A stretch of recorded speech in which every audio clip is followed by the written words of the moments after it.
Do you make space for other people around you to express their doubts? I met with a guy who is on the 20th floor of one of the beautiful buildings downtown San Diego. He's a lawyer, and someone started coming to him with personal life difficulties. And I said, you're onto something. Because a Christian is someone who's called to become, in your office, what if you're known as the most approachable person in the office with failure? The person that when someone else blows it, they don't run and hide from you, and they don't need to pretend. They can come in and sit down at your desk and say, hey, I just need to tell you, I just made a big mistake. Can people express their doubt and their failure around you? What would be different if they could? What would that look like in terms of the ways you interact with others on your block? See, he meets him tenderly, and he meets him with challenge.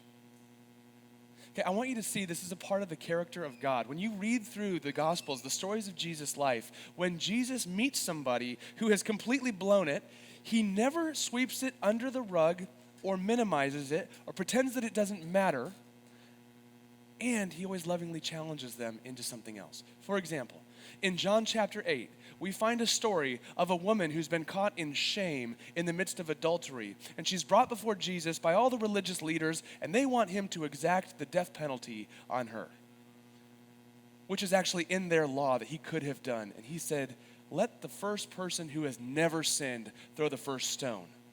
And they all wander away silently.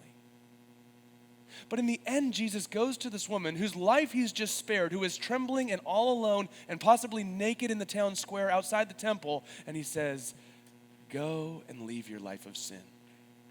I rescue you, I spare you, I forgive you, and I call you into something else altogether. In John chapter 20, after Jesus is crucified publicly, risen from the dead, and all of his friends are gathered together, and he meets with them, except one wasn't there, Thomas. And they tell Thomas, we saw him. And Thomas said, I will not believe this unless I can see the nail marks from the cross. And so next time they're gathered, Jesus shows up, and Thomas is there this time. And he says, Thomas, peace be with you. See the nail marks in my hand. See the gash in my side. He meets him in his questions, and then he challenges him. Stop becoming unbelieving and start becoming believing. Doubt your doubts. Water the seeds of faith. I'm showing you some evidence right now, Thomas. Would you please accept it? Would you be an equal opportunity doubter? If you're going to doubt my resurrection, at least doubt your reasons for doubting it.